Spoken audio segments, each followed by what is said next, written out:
think God sees it, and if it's a right brain and love, and the Western religions, that works too. You do things out of love of God. But I think that I saw where you hurt people. I hurt people when I did wrong things. But I believe in all religions. I think God speaks to people. I think God protects you when you go to church. If you tithe and attend a worship service once a week. And I'm trying to unite all religions, the Jewish, the Christian, and the Muslim, along with the Hindu, the Buddhist, and the Taoist. Because the left brain would be the karma. In some ways, the Eastern religion is so much more. East is so much more like the right brain, and the group, and subjective philosophy, and humanism, and art and religion. But because the East does so it's good work on religion, but I think the West, in some ways, the East is more like the West in that way, linear, because they see that karma. If you do wrong in this life, you have to suffer in the next life when you come back in reincarnation. And do you believe that how old were you when you had this near-death experience? Well, I was about 27. It was about May of 1967. May of 1967. Yeah, I was working on a job too, and all of a sudden they come to me. I was doing landscaping work. But I went to mental health. Yeah, tell me about. I'm really very interested in the near death. Oh. Like the very beginning up to this point. Tell me exactly what happened. It's hard to remember everything. It's kind of vague, but my life passed before me, like they say, and it was so clear. And I could see things that I'd done when I was little, and I felt so bad because I hurt other people. And they can't explain that according to science, because that's why I believe in parapsychology as well as science, parapsychology and religion as well as science and physics, because you can't explain those things.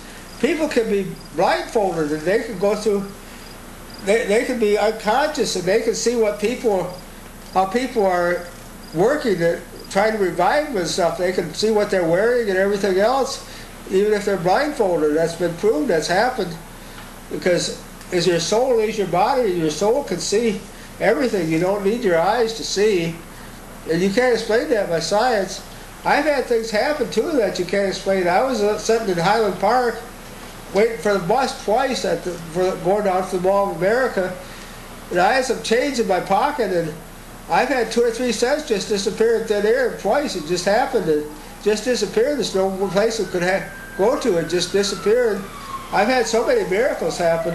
I went to church when I first went to the Pentecostal church, and I saw the sky open up in the church.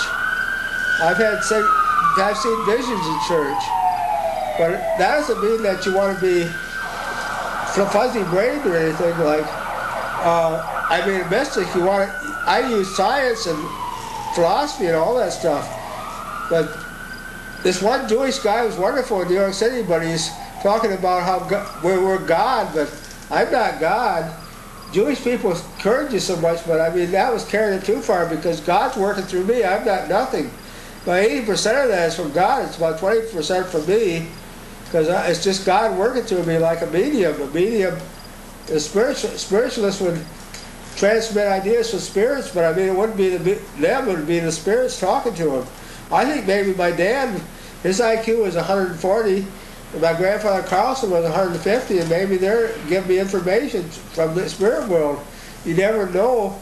There's so many deep mysteries in life. I've tried to clarify religion more in connection with science, trying to make it more empirical,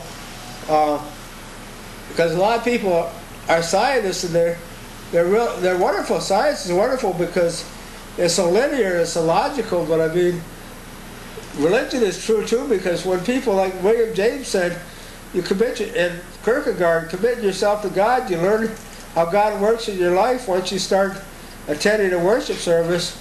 You don't have to be a Christian either. You can be Jewish or Muslim or Buddhist or Hindu or Taoist. It's that you worship God. And I think God protects me during the week, because I tithe. I don't have a lot of money. I don't know if it's hard to tithe when you're, excuse me, I'll pick up this paper. I don't know if it's hard to tithe when you don't have much money or you have a lot of money. I think it's about the same either way. just 10% of your income, because churches cost money just like everything else, and I don't know why we shouldn't give money to churches. I was having trouble with England, the Church of England. I liked it better over there, but that's a state-supported church, and I give a lot of money to that Episcopal church when I was in Port here in Michigan. And it seemed like God didn't protect me when I was going to that church, because I was just wasting my money. But I didn't take communion because I'm not a Christian. But I went to the Methodist church, and I didn't take communion there, and I tithed there. That's where I learned about tithing. And God seemed to protect me, and I was sick, and God made me well again. And but I like the Unitarians because some of them are atheists, but some of them believe in God, and I believe deeply in God. I just don't see why you'd be any special religion.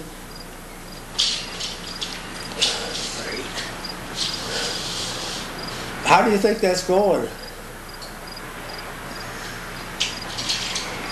That darn sun's... I'm going to go to the bathroom a minute. Oh, this is wonderful. And experiences in church. I never knew you had so many miracles happen to you. Yeah, one time I turned on the radio, and all I could get was religious stations. Is it on now? Yeah. All I could get was religious stations. That's the only thing I could get on the dial. That could have been a hallucination, though, but it wasn't no hallucination when I lost that money, because I felt sort of like I was hallucinating when I... It's kind of weird when I heard all those Christian stations on the radio just when I moved over here at this apartment. But you know what? It was funny when you called me today. Yeah. At that moment you called me, I had just finished watching The Passion of the Christ. Oh yeah. And at the exact moment you called, that was when he had just died and he had been resurrected. Yeah, because there are miracles. I believe in miracles. I think there might be UFOs. I think they can vanish in this. They might go into other dimensions. They might vanish from materialization in the ionosphere. They can become a higher form of energy. I'm not sure about that, but people have picked up UFOs in Mexico and picked them up on the radar, and they saw them both, and they picked them up on the radar. They took pictures of them, and but I don't know. I'm not so sure about UFOs, but there's so many things. That's what makes life interesting. The very thing about the thrill of life is that it's so deep and so mysterious. It's not like scientists say that it's just matter and empty space. Because some Christians don't believe in astrology, but that's the reason that I like religion, because astrology, you can't explain that through science. If you believe in science, there's only matter and empty space. Sometimes they're getting into fields and all kinds of exotic science. I just don't like string theory, because I think you go from mass to the Planck constant to the speed of light, the light constant to the psi function. It goes from material to abstract, and you have, I'm working on that in physics too, and that could be a correlate to Einstein in different dimensions. You have a zero spin in a black hole or the Big Bang, and that's mass when mass is compacted in its most material form, and then you go to the Planck constant. That's a particle when it goes through a slit, it goes to a screen, because it's a wave from the transmission from the slit to the screen. But when it hits the screen, it becomes a particle, and that's a particle is the next order after the mass, the Big Bang of the material. Did you, when you had these visions, or especially after your language study, after your near-death experience, after some of these enlightenment experiences where you did hear God? Yeah. What I mean, did God answer any questions about like how you came to be? No, but I hear voices, and I'm supposed to be mentally ill, but when I get a wonderful idea in physics or philosophy or something, they encourage me. It's usually correct when they encourage me, because it turns out to be that it was a good idea. Excuse me. I don't know where that comes from, where those ideas come from. They come from God, and there's a difference between being psychotic and being psychic, is that psychotics don't have any ego strength. They're all confused. But there's a connection to them, because psychotics have ESP. It's like ESP, the evil ESP that's harassing them.